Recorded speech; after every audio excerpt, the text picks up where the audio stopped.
मुझे लगता है कि ऐसा हेमिंगवे ने कहा था। वो भारत के कुछ हिस्सों में आए थे, वो गलत जगहों पर गए और उन्होंने कुछ लोगों को देखा और फिर वापस जाकर कहा, अगर आप अच्छा नहीं खाते, अगर अच्छे कपड़े नहीं पहनते, अगर अच्छे से नहीं जीते, तो आप जरूर आध्यात्मिक होंगे। ये कैसा है? लेकिन साथ ही एक और बहुत ही प्रमुख अमेरिकन, जिन्हें आज भी अमेरिका में पैदा हुए सबसे तेज दिमागों में से एक माना जाता है, मार्क ट्वेन। आप में से किसी ने मार्क ट्वेन को पढ़ा है? मार्क ट्वेन भारत के दौरे पर आए थे क्योंकि वो भारतीय रहस्यवाद से बहुत आकर्षित थे। उन्हें सही गाइड मिला जो उन्हें घुमाने ले गया और वो कई लोगों से मिले, और जब वो जा रहे थे तब उन्होंने कहा, जो कुछ भी इंसान या भगवान द्वारा कभी भी किया जा सकता है वो सब इस देश में किया जा चुका है। तो दोनों बातें हुई हैं, सबसे शानदार चीजें भी हुई हैं और सबसे भयानक चीजें भी हुई हैं।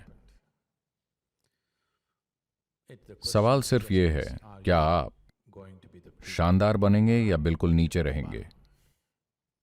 ये व्यक्तिगत चुनाव है। लेकिन अब ये चुनाव करने में कि मैं क्या करूं, मैं कहां जाऊं, लोग इसे और अधिक जटिल और अधिक भ्रामक बना रहे हैं। अब अगर कोई आपको ये बता दे कि आपके मृत पिता सबसे ऊंचे स्वर्ग में हैं, तो बहुत संतोष मिलेगा। ऐसा ही है ना? और अगर कोई आपको ये बता दे आपकी सास नरक में है, देखिए,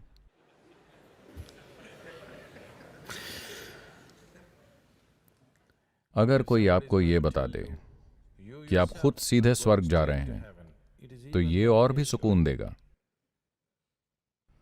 लेकिन क्या आपकी मानसिक दशा इतनी बचकानी है कि आप बस यही सब तलाश रहे हैं?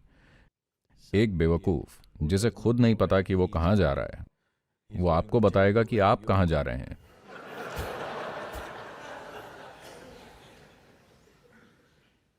क्या आप यही सब तलाश कर रहे हैं? तो ये एक ऐसा फैसला है जो आपको करना है। क्या मैं सांत्वना ढूंढ रहा हूं या समाधान ढूंढ रहा हूं? अगर आप समाधान खोज रहे हैं तो ये एक अलग खेल है। अगर सांत्वना ढूंढ रहे हैं तो वो अलग खेल है। सांत्वना बस सस्ती मनोचिकित्सा है। चिंता मत करो, सब ठीक हो जाएगा। चिंता मत करो, सब ठीक हो जाएगा।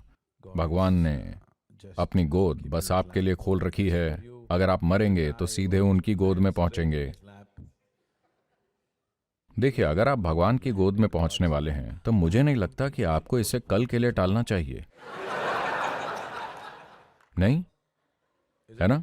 अगर आप ऐसी धन्य जगह पर पहुंचने वाले हैं तो आपको इसे एक पल के लिए भी नहीं टालना चाहिए। ये किसी दूसरे के लिए ठीक है, आपके लिए नहीं, है ना? किसी दूसरे को बताने के लिए ये ठीक है, खुद के लिए नहीं। ये काम नहीं करता, ऐसा ही है ना? हाँ। लेकिन ऐसी चीज जो काम नहीं करती, उसे हमने बहुत लंबे समय तक बेचा है। तो जो वाकई में काम करता है वो इस भ्रम में खो गया है। अभी आपके पास काम करने के लिए सिर्फ आपका शरीर और आपका मन है। बस यही दो चीजें आपके पास हैं। नहीं, मेरी आत्मा, आप उसके साथ काम नहीं कर सकते। किसी ने कभी आत्मा के साथ काम नहीं किया। आप सिर्फ अपने शरीर का इस्तेमाल कर सकते हैं, मन का इस्तेमाल कर सकते हैं, है ना? इन दो चीजों को अगर आप लेते हैं और उन्हें मददगार वाहन बनाते हैं, तब परे की कोई चीज एक जीवंत संभावना बन जाती है। इसलिए नहीं कि आप इसमें विश्वास करते हैं या ये आपके महान ग्रंथ में लिखा है या जिसे आप महान गुरु मानते हैं, उन्होंने ऐसा कहा था, बल्कि इसलिए कि आपने शरीर और मन की सीमाओं से परे जाने का एक तरीका ढूंढ लिया है। बस इतना ही, वरना कोई तरीका नहीं है। किसी और तरीके से यह नहीं होने वाला। मैंने हर चीज गलत कारणों से की, लेकिन मैंने सही चीजें की। तो वो कारगर रहीं। तो मैं चाहता हूं कि आप जान लें कि इरादा नहीं बल्कि आपके काम की प्रकृति आपको परिणाम देती है ना? आया ना? गलत कारणों से भी अगर आप सही चीजें करते हैं तो आपके साथ सही चीजें होंगी। ब्रह्मांड की संरचना ही ऐसी है, क्या करें? इसीलिए अच्छे लोग हमेशा दुख झेलते हैं। जो लोग मानते हैं कि वो अच्छे हैं वो हमेशा दुख झेलते हैं, क्योंकि उनके इरादे महान होते हैं लेकिन काम बेवकूफ़ी भरे, तो वो दुख झेलते हैं।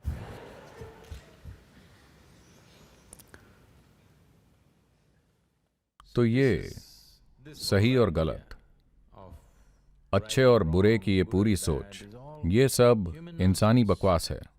अस्तित्व मानव केंद्रित नहीं है।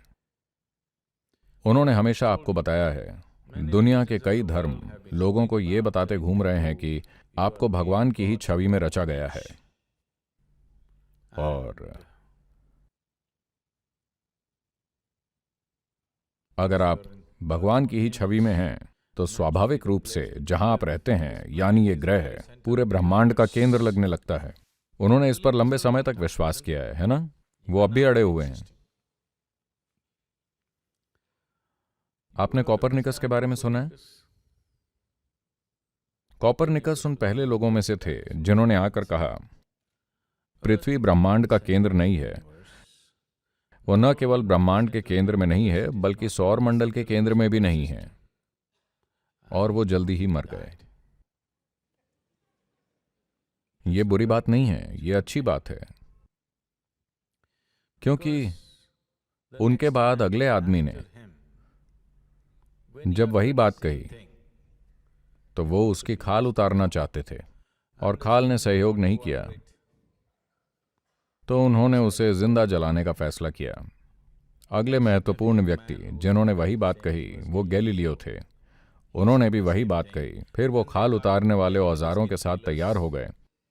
फिर गैलीलियो ने कहा, नहीं नहीं नहीं नहीं नहीं, पृथ्वी ब्रह्मांड और सृष्टि का केंद्र है, मुझे क्या दिक्कत है?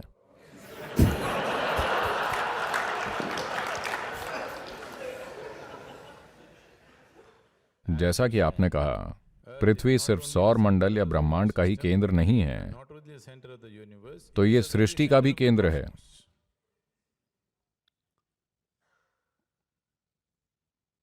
वैसे भी मुझे नहीं पता कि सृष्टि का केंद्र क्या है।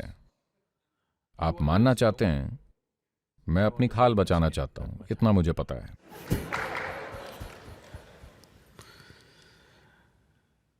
तो आज विज्ञान ने आपके लिए यह साबित कर दिया है कि पृथ्वी निश्चित रूप से सौर मंडल का केंद्र नहीं है।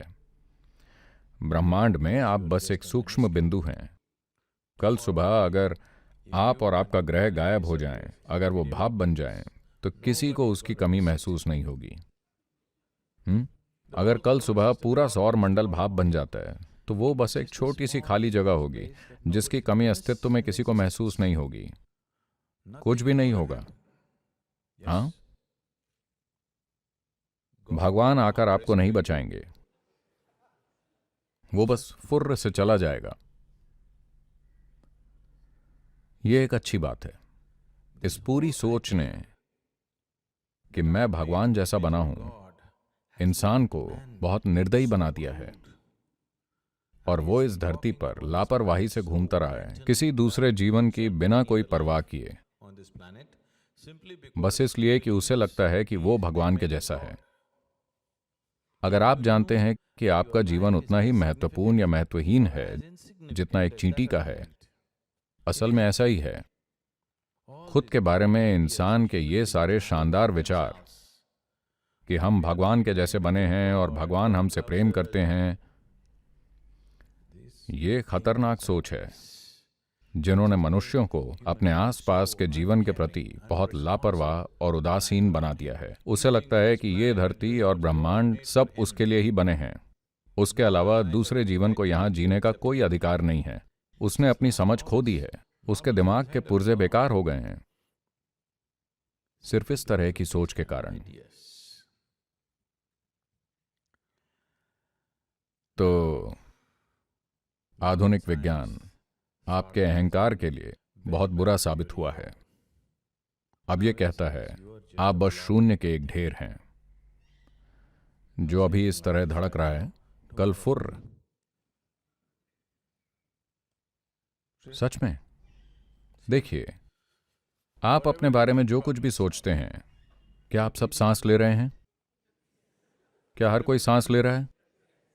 कोई योगी नहीं है, कोई अपनी सांस रोककर बैठ नहीं पाता।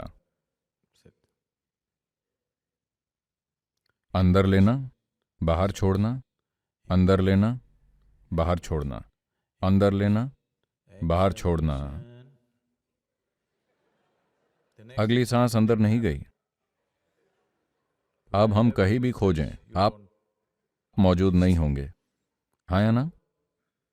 देखिए ये कितना नाजुक है। बस सावधानी से सांस लें, ये रुक सकता है। ये एक गुब्बारे की तरह है, अंदर और बाहर, अंदर और बाहर, बाहर, और वो फिर से अंदर नहीं गया, पूफ, खत्म। उतना नाजुक, साथ ही कितना मजबूत। ऐसा ही है ना? एक इंसान कितनी चीजें कर सकता है, लेकिन साथ ही कितना नाजुक। आपको मारने के लिए एक हाथी की जरूरत नहीं है, बस एक कमबख्त वायरस।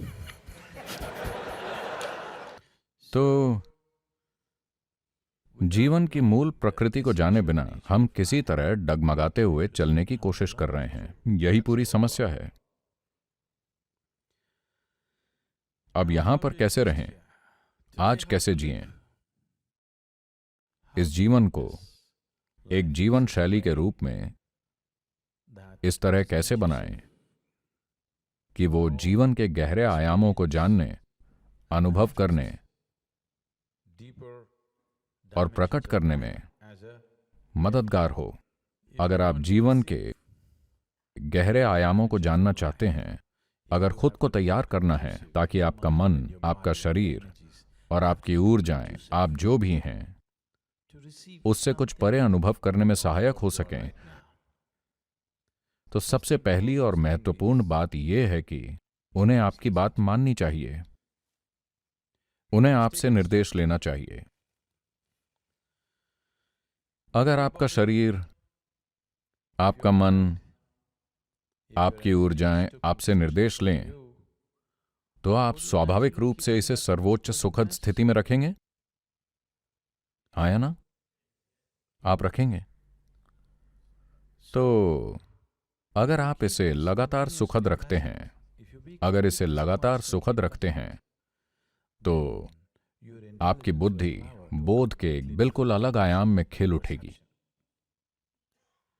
अब जब आप कोई मुद्दा नहीं रहते, जब आप खुद कोई मुद्दा नहीं हैं, बाहर लाखों मुद्दे हैं, लेकिन आप खुद मुद्दा नहीं हैं, आप बिल्कुल ठीक हैं। अगर आप ऐसे बन जाते हैं, तो आप ग्रहणशील बन जाते हैं। तो योग प्रणालियां हमेशा आनंद, परमानंद, इन सब चीजों के बारे में बात करती रही हैं। इसलिए नहीं कि आनंद खुद में एक लक्ष्य है। केवल सुखद स्थिति में ही ये सर्वोच्च स्तर की ग्रहणशीलता पर होगा।